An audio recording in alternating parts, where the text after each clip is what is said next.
कूच बिहार में घर से 2 शव बरामद होने से हड़कंप मच गया है। बेटे पर आरोप लगा है उसने अपने पिता और बड़े भाई की हत्या की है। युवक पिता और बड़े भाई की हत्या के बाद से फरार है।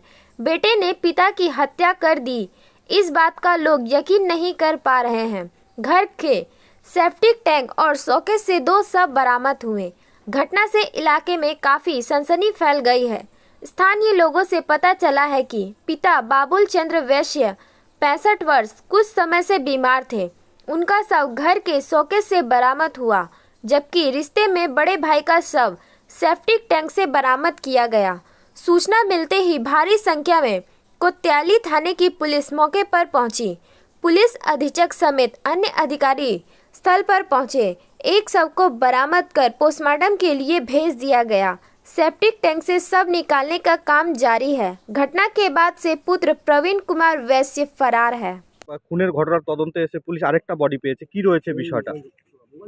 না, দ্বিতীয় যেটার কথা বলছেন সেটা এখনো আমরা শিওর নই। আমাদের একটা প্লাস্টিকে প্যাঁচানো কিছু রয়েছে দেখতে পাচ্ছি, সেটাকে খুলি দেখি তারপরে বলতে পারবো সেটা কি। কিন্তু যেটা ঘটনা একটা হয়েছে, আমরা একটা ডেড বডি পেয়েছি, সেটাকে আমরা পোস্টমর্টমের জন্য পাঠিয়েছি। স্যার কি অবস্থায় ছিল ডেড বডিটা? শোনা যাচ্ছে ছেলেই নাকি বাবাকে খুন করেছে। এটা তদন্তের বিষয়, আমরা তদন্ত করে দেখছি সবগুলো। বডিটা কি অবস্থায় উদ্ধার হয়েছে? বডিটাতে মারধর রয়েছে, এরকম রক্তাক্ত অবস্থায় উদ্ধার হয়েছে। শোনা গেল শোকেজের মধ্যে ঢোকানো ছিল। হ্যাঁ স্যার ছেলেটা যে অভিযুক্ত সে কি অ্যারেস্ট হয়েছে না পলাতক? স্যার সে পলাতক। ঠিক আছে, থ্যাংক ইউ। কি হয়েছে ঘটনাটা? ঘটনা বলতে আপনার ওই সকালবেলা আমরা এদিকে মর্নিং ওয়াক করছিলাম, তো একটা মাছের আপনার ভেন্ডার এখানে এসে ওকে খুঁজছিল। তো বাড়িতে কাউকে না পাওয়ার দরুন এখানে বাড়িতে নক করছিল, তখন দেখে যে বাড়ির সামনে একটা চিঠি ছিল। সেই চিঠিটার মধ্যে আপনার লেখা আছে যে আমি বাবাকে নিয়ে এমার্জেন্সি চেন্নাইতে যাচ্ছি চিকিৎসা পারপাসে। তো আমাদের আশেপাশের লোক আমরা সন্দেহ করলাম যে না, ঘটনাটা এরকম হতে পারে না, রাতারাতিও যেতে পারে না। একটা বৃদ্ধ বাবা এবং ওর বাবার অবস্থা খুব খারাপ ছিল, শারীরিক পরিস্থিতি মানে হাঁটতে পারতো না। তো তারপরে আপনার ওই কি বলে আমরা পুলিশকে ফোন করলাম, তারপরে থানার থেকে লোক আসলো, এসে ওই বডি উদ্ধার করলো শোকেস থেকে।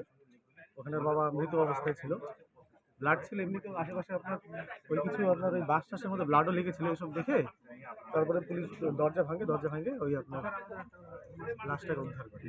তারপরে তো দেখতে পেলেন আরেকটা লাশ পাওয়া গেল, এটা হচ্ছে ওর পিসাতো দাদার। এটা 1 মাস আগে থেকে এই ছেলেটা নিখোঁজ ছিল, 1 মাস আগে থেকে ছেলেটাকে পাওয়া যাচ্ছিল। তো তারপরে ওই ছেলেটাকে তো উদ্ধার করা হলো দেখে টিভিতে। মানে 1 মাস আগে নিখোঁজ হয়েছিল, নিখোঁজ ডায়েরি করা হয়েছিল। হ্যাঁ, নিখোঁজ ডায়েরি করা হয়েছিল, ওই করেছিল ওই থানায় ডায়েরি করেছিল, তাও আপনার 4-5 দিন পরে ডায়েরি করেছিল। Bureau report PVTV news. नियमित अपडेट एवं दुनिया भर की ताज़ा खबरों के लिए हमारे फेसबुक पेज को फॉलो एवं यूट्यूब चैनल को सब्सक्राइब करें।